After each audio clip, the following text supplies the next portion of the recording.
goodness looks good on us. Your goodness looks good on us.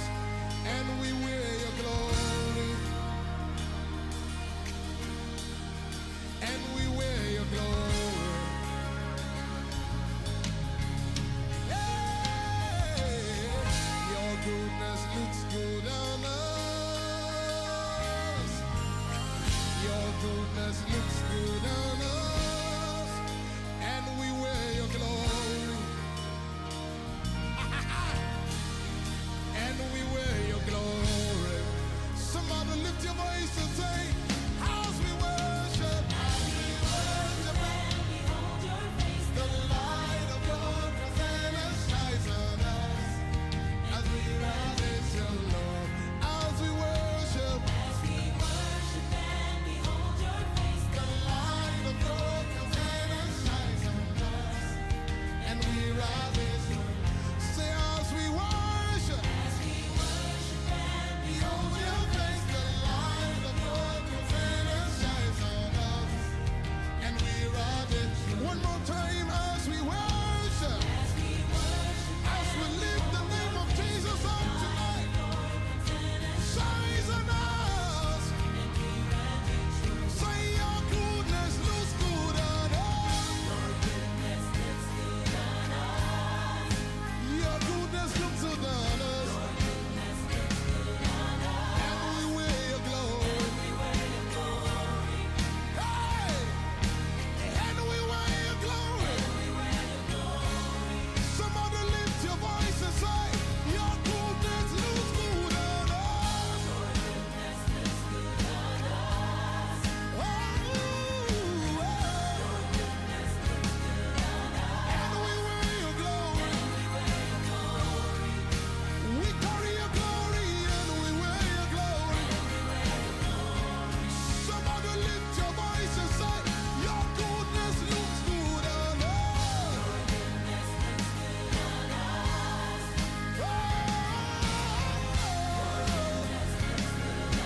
And we wear your glory.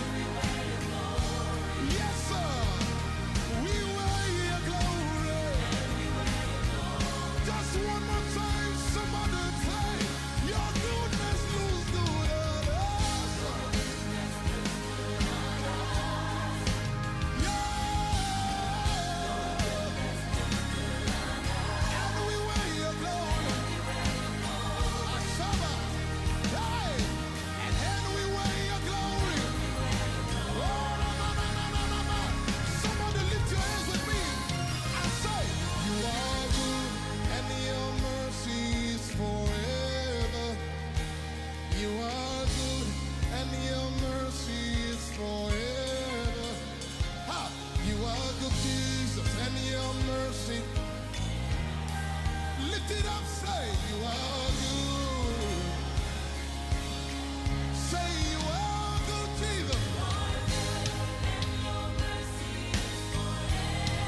You are good. We celebrate your goodness. Hey! You are good. Yeah. Say you are. Somebody say, we declare you are good. I say, you are. Lift your voice, your goodness looks good on us. Hey, yeah, your goodness. And we wear your glory. Somebody bask in the glory of the Lord. And we wear your glory. One more time. Somebody say, your goodness looks good on us. Yeah.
show your glory. And we show your glory. And we show your glory. Everywhere I go, and I show his glory. I'm the express image of the Lord. Hey, and I show your glory. Ashabarada. And I show your glory.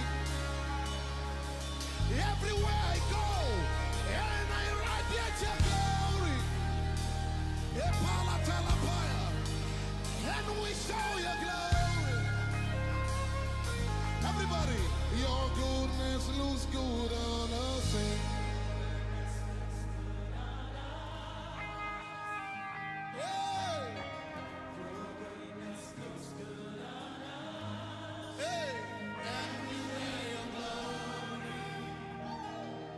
Put it on like a garment and we wear your glory. One more time, somebody say, your goodness looks good on me.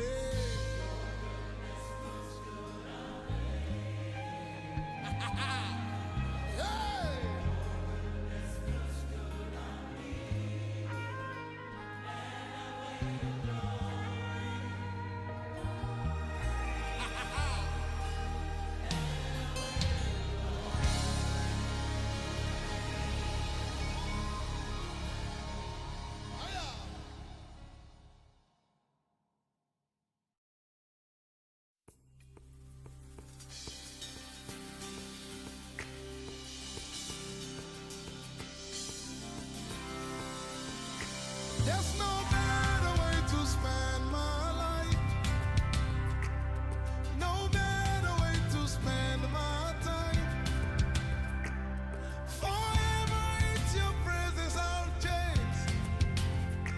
Everything that proceeds from here. There's no better way to spend my life. No better way to spend my time. Forever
nothing better than the living God. Ask and he will give. Seek and you will find. There's nothing better than the living God. There's nothing better than the living God.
Okay, it was my fault, you guys. Yeah, I'm sitting there just running my mouth a mile a minute, and you guys didn't hear anything. Okay. All right, let me start over. Welcome to tonight's program. I'm your host, Mark. Tonight we're going to be talking about Matthew 24. We're going to continue to go over Matthew 24. We are going to set the tone for Matthew 24, get through the scriptures. And again, we apologize that you couldn't hear us for that. You know, you could hear me for those few moments, but now you should be able to hear me loud and clear. Okay, so we're going to talk about Matthew 24 and what it all entails, and we're going to finish that, complete that, and then we're going to go into another new book this Sunday, which is going to deal with our bodies, and we're going to talk about our bodies. You know, we got two bodies. We're going to talk about that coming in. So tonight we're going to pick up from where we left off at, which was the fig tree generation. Yeshua said, "Now learn the parable of the fig tree."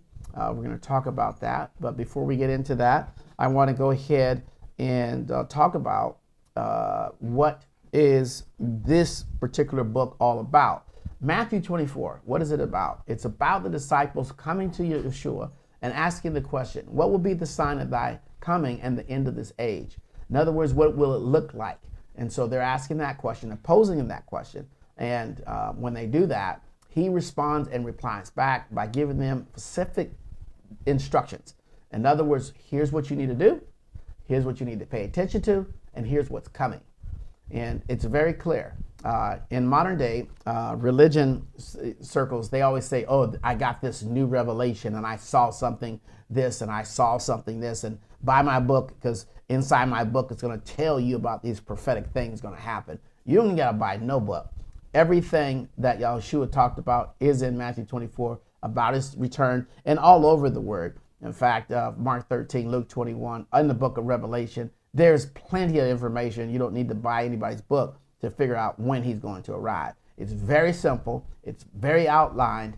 And Yahushua tells us what it says. And then he says, it is finished. And I have told you everything. So I don't know why there's a whole bunch of other information that you got to, find in this guy's book or her book or whatever book. So anyway, obviously it's for sales. So we're going to go ahead and go over this particular book. So Father, we thank you in the name of Yahushua tonight. You, Father, alone. You sit in the Shahamim. Your name is YAHUAH. We praise you and glorify you tonight. And we give you all the praise and the glory. Barak Hashem YAHUAH, we love you and we thank you for this night, fellowshipping together in the name above every name, Yahusha Hamashiach. Glory be to Yah. Okay, all right. So it says, learn the parable of the fig tree when its branches already become tender and it puts forth leaves. You know that summer's near. So also, likewise, when you see all these, know that he is near at the door. Okay, so everything that we read prior to that, it tells us when we're going to see him. So he is coming, but when are we going to see him? Well, obviously, we got to see Lucifer first. And obviously, there's got to be some deception. And there's some deception areas that's going to happen. So he's already described that he's already back in the cloud, blah, blah, blah. And he's already hit the earth, blah, blah, blah. Talks about that. We read all that. You guys should know that. But then he gives a summary. And this is why it's important to understand the subject matter and then the object inside the subject matter within the article, okay? So now he's already said, learn the parable of the fig tree. And when you start seeing things happening in the fig tree, then you'll know that I'm at the door, okay? At the door, meaning he's there, but he's not all the way there yet, okay? So now he's going to summarize Matthew 24, and we're going to go over that. And let's go ahead and pay attention to this. And we'll start at verse 34, okay? All right, let's go ahead and look at your screen. All righty, where am I at there? Okay, 34, top left there. It says, truly I say to you, this generation, okay, we're going to identify with that. This generation shall by no means pass away until all, it's a very important word, this takes place. So he's saying that, the generation that we're currently in, this generation is not going to pass until all these things happen. So it's basically saying if you are watching in your physical body today, all these things starting to come and getting closer to that sixth trump, he said, you're that generation. And so there's not going to be another 100 years is not here, is not coming. So the generation that's going to see this, and I've had some people who ask me, what was my opinion about him coming? When would he show up? Well, you have a generation is 70 years, and you also have a 120.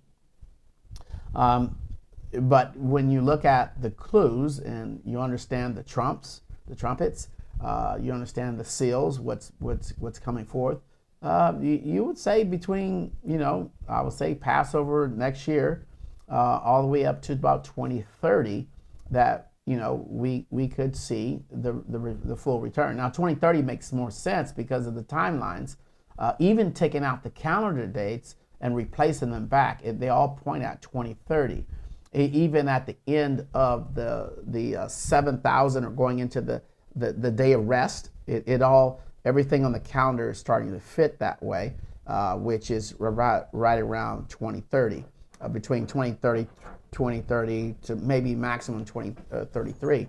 But it's definitely around 2029, 2033, in between there.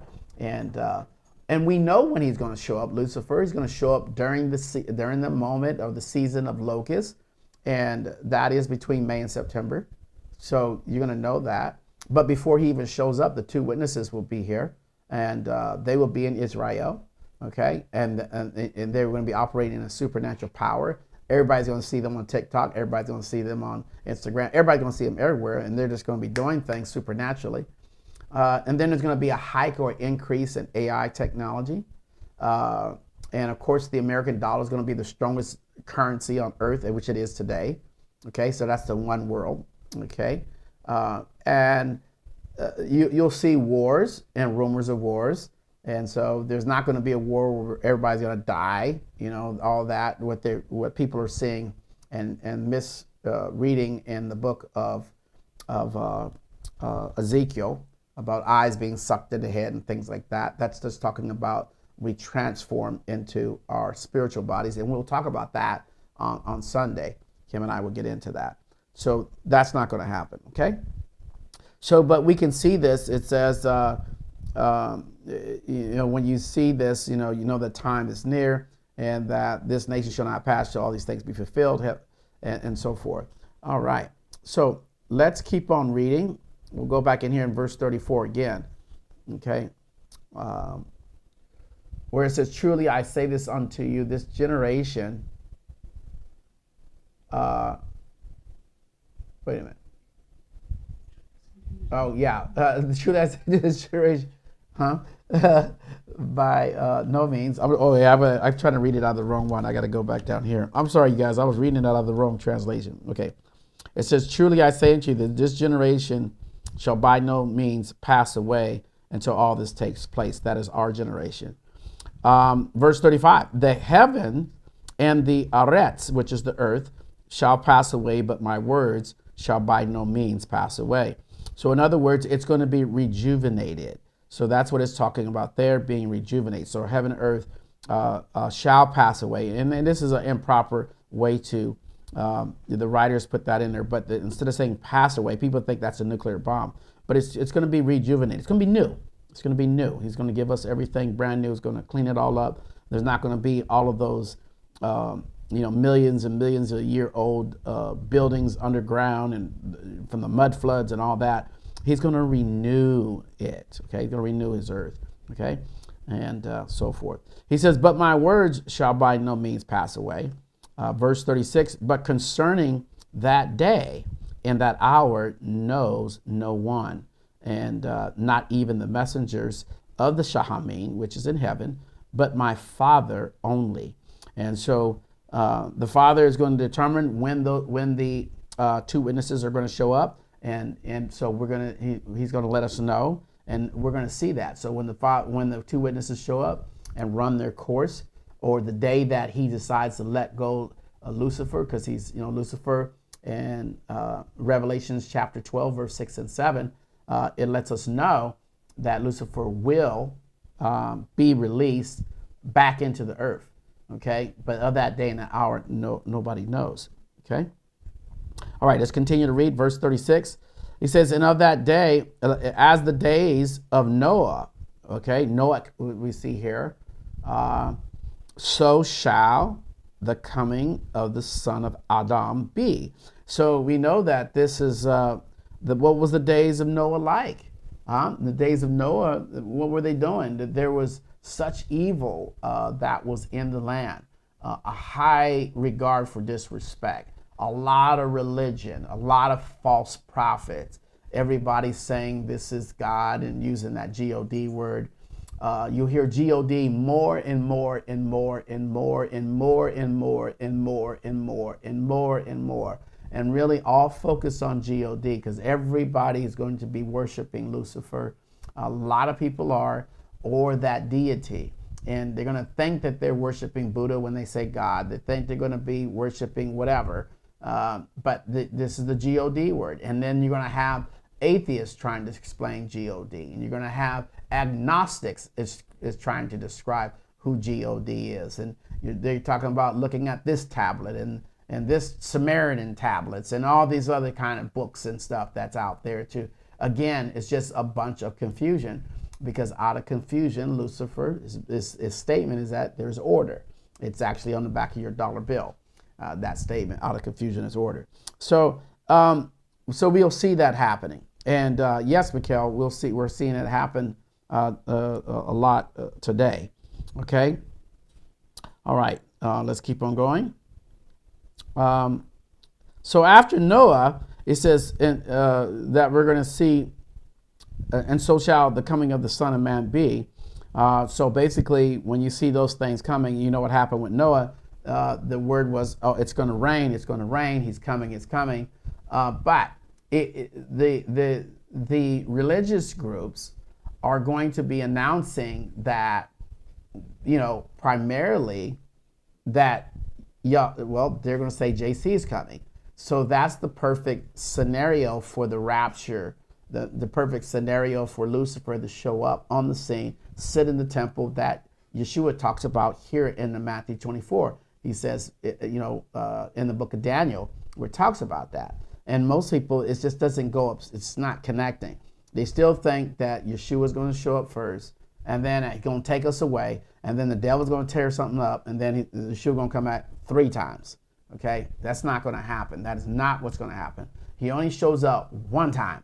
And when he shows up the one time, he sets up his reign, the Father's reign, the reign of YAHUAH. He doesn't show up twice. Okay, so the first time he shows up, he sets up his reign, period. He doesn't come halfway in the sky, stops halfway, and say, I'm going to take him out of here and I'll be right back. No, he's not going to do that. And so that's what people think. So that's religion. That's what Christianity teaches. And unfortunately, they are all going to be deceived. So yes, Lucifer shows up. So what? He can't touch you. You're sealed.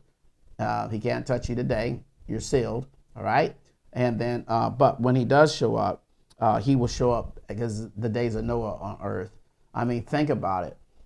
You can go on social media. You can't even tell a man from a woman sometimes on here because of all these transvestites, if you will. And it's just bad. That's how it was during Noah's time.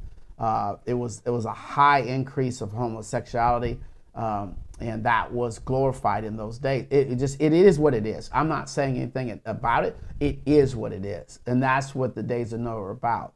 It was the glorifying of sexuality. It was all about sex, money, and power and greed. It was about taking people's families. It was just very notorious. It was a high inflation. Things begin to go straight up. The cost of things. You had the haves and the have-nots was very dominant. And then if you had something that somebody wanted, they would bargain with you on it, and so forth. And we see that. And then you had Noah and living a righteous life, and so there are people, a small group of people on earth living a righteous life. That's what it means by, broad is the gate that leads to destruction, and many go in there after that. But narrow is the way that leads into righteousness, if you will. It leads into heaven. And so, and that's why that's what we see today. That's what we see today. So it's all around us right now, and it's at the boiling point. Okay. So how much longer? Could be, 1 year, could be 2 years. But the thing is that you're going to always know the season. You will not know the day or the hour, but you'll know the season. And it's always going to be between that April, May month, all the way to September is when the sixth trump will be official. So you can guarantee that. Okay. Because he talks about it in the book of Revelation. So we can see it there. All right, let's continue. Okay, and here's what it says. Let's see here. Verse 39, 38. It says, For as they were in the day, before the flood. Notice these categories here. Eating, a lot of stuff you see about food today, just a whole lot of eat here, eat there. People eating, a lot of gluttony going on, okay? Drinking, you see the total advertisement of just alcohol today.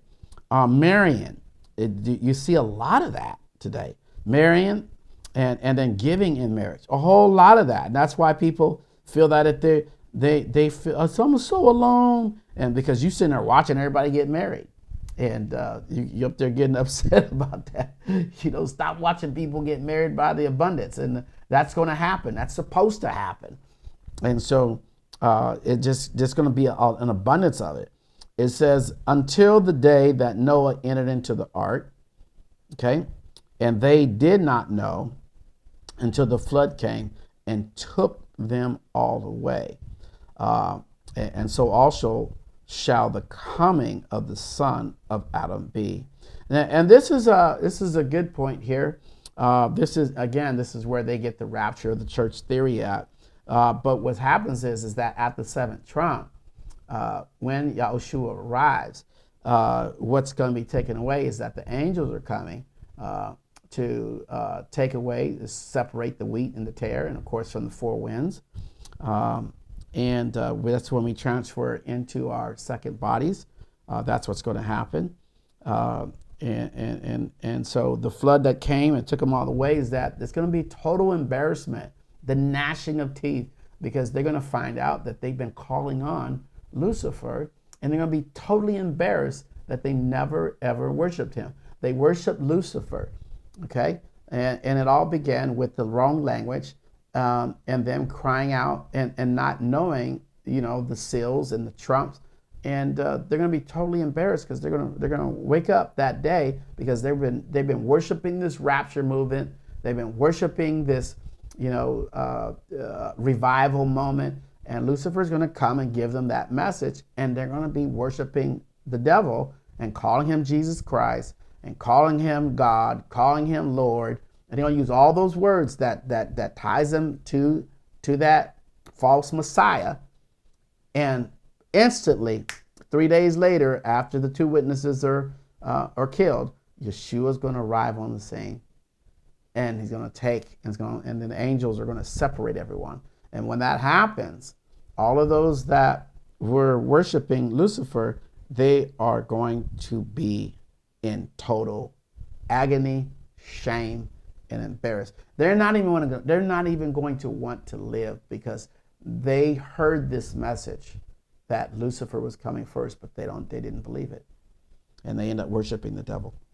So, okay, verse 40. It says, "Then two shall be in the field, and one is taken, and one is left." Very important. Everybody thought this was the rapture again. This is not the rapture. Okay. This is two people in the field. The field represents the workplace. That means that, you remember when Yeshua said, when they say he's there, believe it not, don't go there, okay? Because both were going to be in the field. The field represents the work environment. And they're going, hey, sister so-and-so, hey, man, Jesus is at the Irvine Convention Center. Jesus is over there in New York. Jesus is over, hey, man, he's downtown. And people are raised. I'm telling you, they're being raised from the dead. We got to go. Well, one's going to be taken by somebody coming to get them, and the other one's going to be left in the workplace. Okay? Verse 41. It said, two shall be grinding at the mill, and one is taken, and the one is left. The same scenario. Verse 42. Watch. This is a big thing, and it's important that you watch. Therefore, for you do not know what hour Adonai is coming, and that's why he's the Prince of Peace. Okay, verse 43. And know this, that if Adonai of the house had known what hour the thief would come, he would have watched. Okay, because you remember the hour, the season. He would have watched and not allow his house to be broken into. Because of this, be ready too. So, and because of what? Because you got to watch and not allow, not allow your heart to be broken into. You got to pay attention, and you got to be ready. Okay, verse 44. Because of this, be ready too, for the Son of Adam is coming at an hour when you do not expect him. And this here is not referring to the sons of Yah. This is referring to the world, and he's saying that you have to be ready because be ready, for the Son of Adam is coming at an hour when you don't expect him. Well, we're gonna expect him. You're expecting him now, okay? So people are going, because remember, he's referring back to the comment that he made with regards to Noah. They weren't expecting him. Noah's family was, okay? And when the flood showed, they knew. And so we're going to know, okay? Verse 45, who then is trustworthy and a wise servant, in whom Adonai set over his household to give them food in season. This is saying that you're going to have plenty of supply. You have your food. Don't worry about Satan taking I'm going to get the mark of the beast. The mark of the beast is when you went and got when you went and got a burrito today, you was using it. Okay? Remember that little face on there? Okay? Give to Caesar what belongs to Caesar.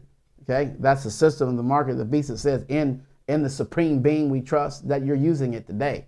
It's just money, materialism, things that you will be able to barter with. So you'll be able to get your food. Don't worry about that. Verse 46.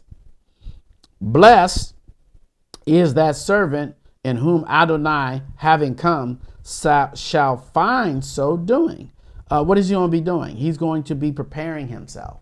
So he's going to be watching and preparing and putting everything together. Why? Listening for the trumps, expecting the seals. That's you. And that's what you're going to be doing. Verse 47.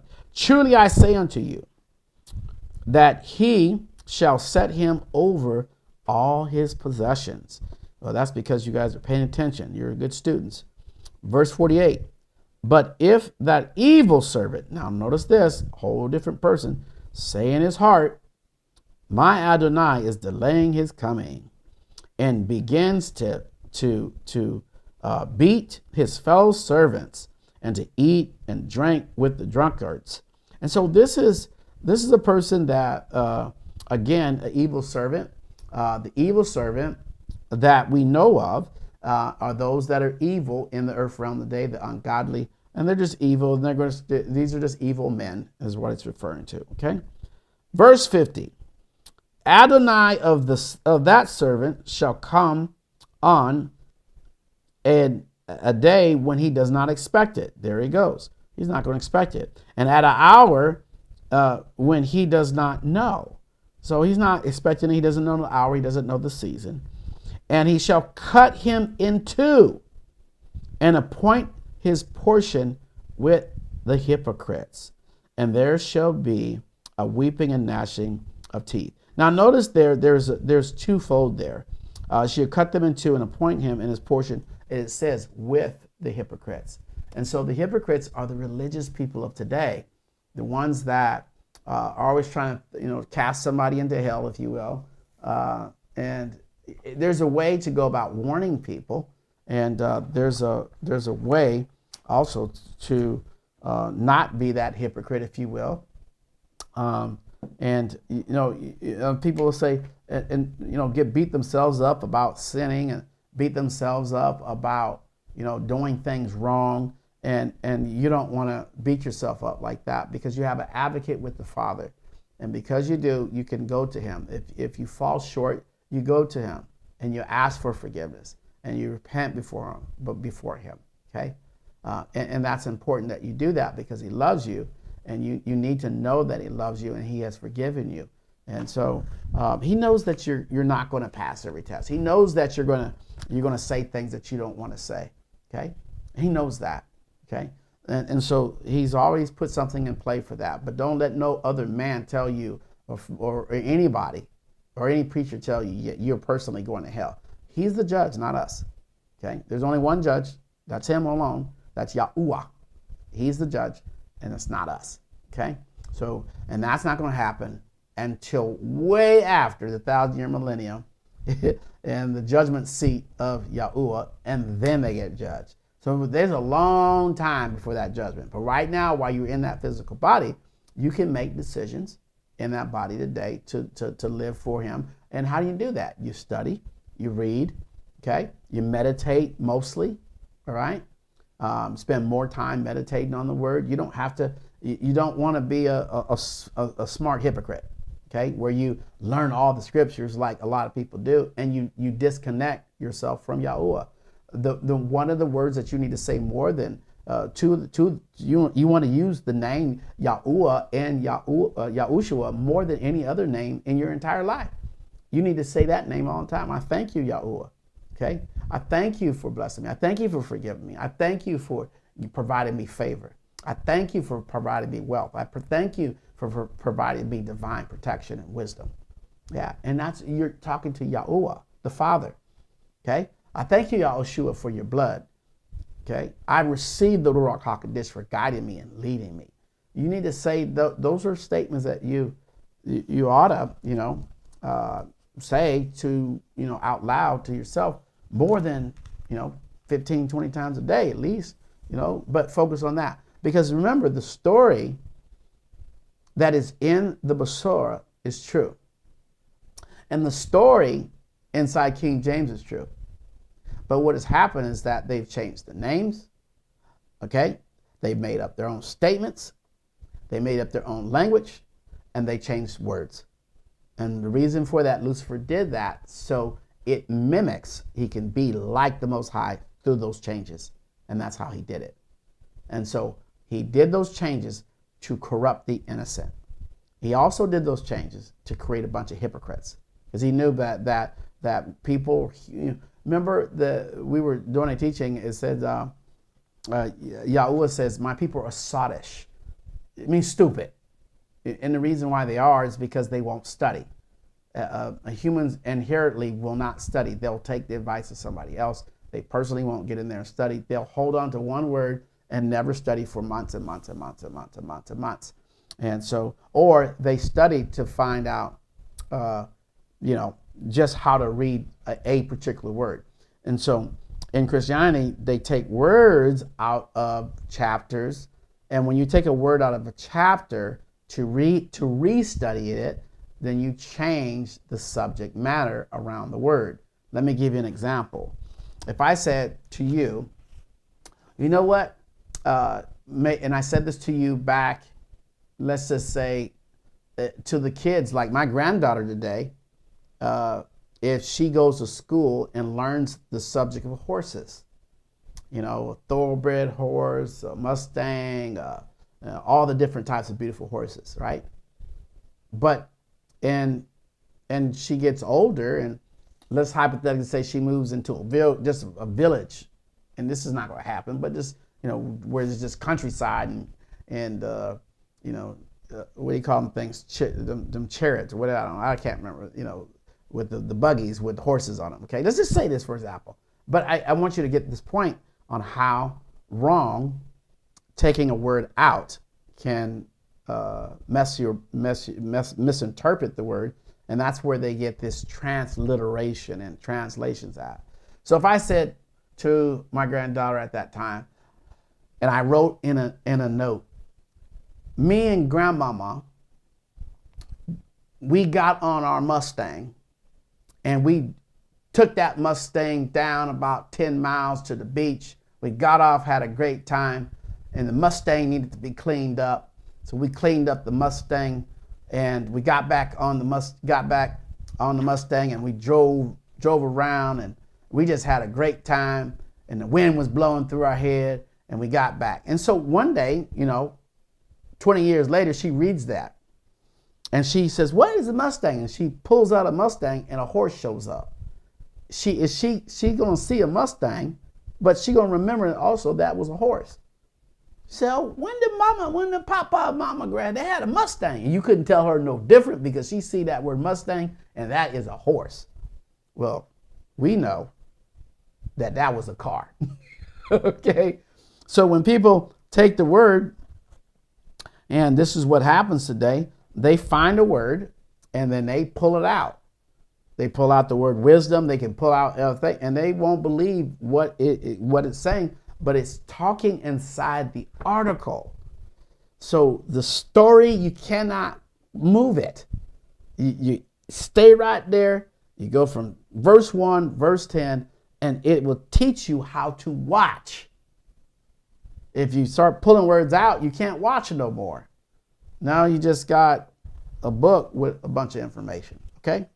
All right, guys, hey, listen, I'm going to take a quick break, and when I come back, we'll go ahead and summarize Matthew 24. You're watching a very good program, I believe, that is helping you, and one program out of many. There's tons out there, but if this ministry has been a blessing to you, we want to give you the opportunity on this Wednesday. We thank you for joining us, to join us in our giving and receiving, and give you the opportunity to do that. And when we come back, I'll go ahead and finish it off, and we'll summarize Matthew 24. Again, you're watching THC. I'll be right back right after this.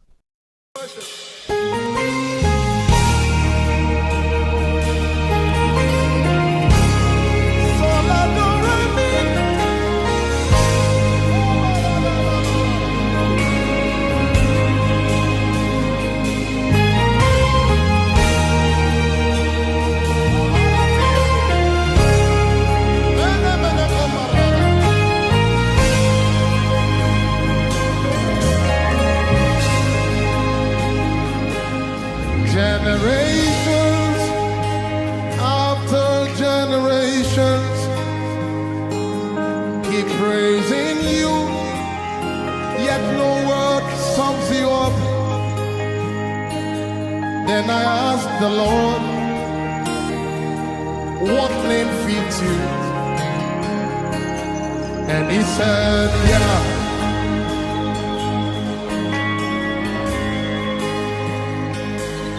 Generations after generations keep praising you, yet no word sums you up. Then I asked the Lord, what name fits you? And he said, yeah.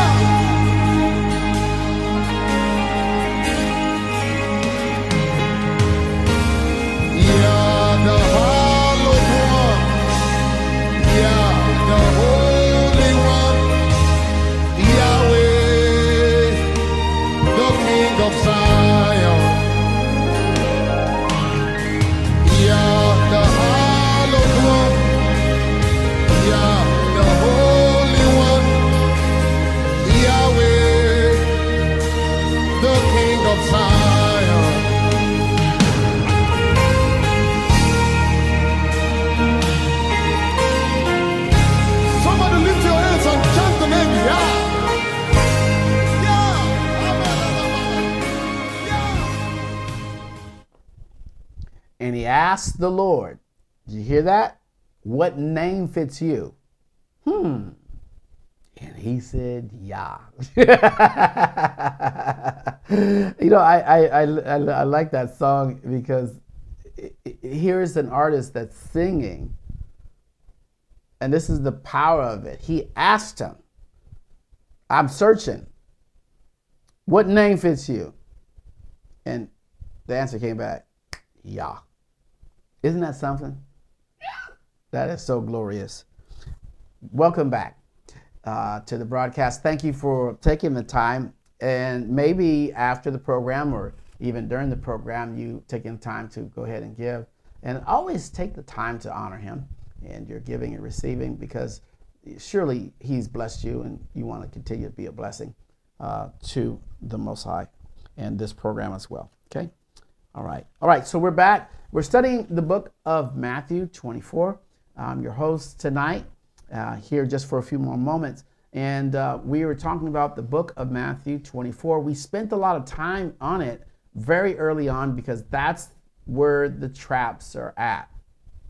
And we spent most of the time talking about malicious preachers because that's what we see in the earth realm today. Malicious preachers and prophets that are claiming things and saying things that always equate back to them and their own power and their own wisdom and their own insight.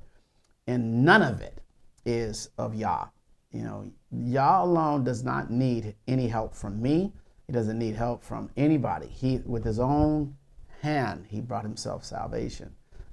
It's a privilege to open up your mouth to be able to talk and discuss any information about Yahushua and YAHUAH, the King of Glory.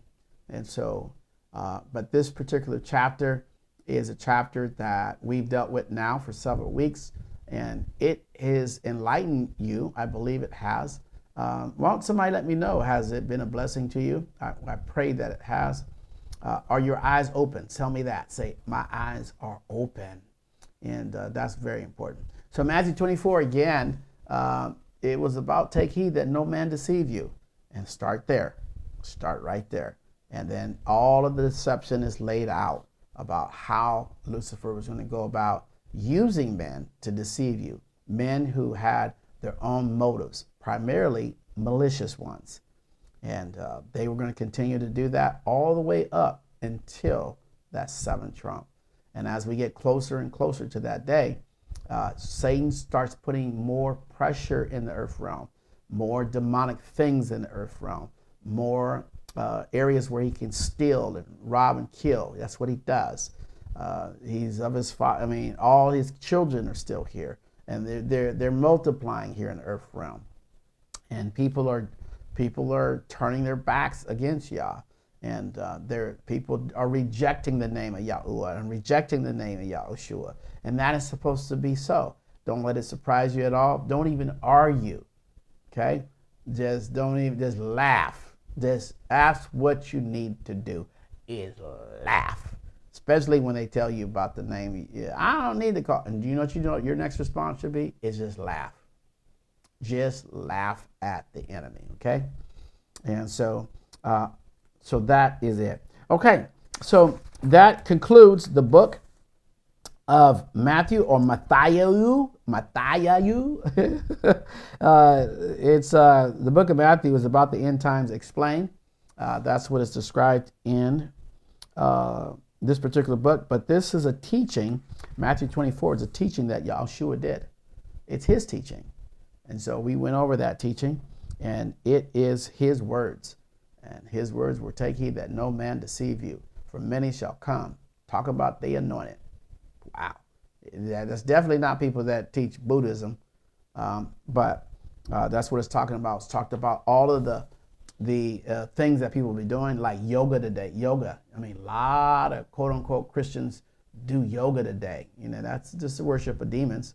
And it's, again, another form of Baal worship. A lot of Christians point their finger at demonic activities in Hollywood. It's just the same thing that they're doing in the buildings. They both serve Baal. It's just a different form of Baal. But Baal is and has invaded the American society way before everybody that's making all these claims today, before they were even born. So if you're born to something, you don't even know it until you study yourself to show yourself that something is wrong. You're finding a lot of people finding a lot of things wrong about America, about other countries, about other lands, about other places around the globe, about truths of the matter of certain buildings, certain locations. And if you're finding out that this was all a lie, what makes you think King James told you the truth? And so the same people, same Christians, find something that was lied about. You can get all the Christians in a line. I knew I was supposed to get more than 40 acres and a mule. Those jokers lied to me. I want my recompense, whatever. Okay? But they'll believe when it comes to the money part. But their own Savior, they won't even believe that. They won't even believe they'd rather have a substitute name. So does that sound right? So there's somebody confused about that. Okay. So your eyes are open. I see that, Monica.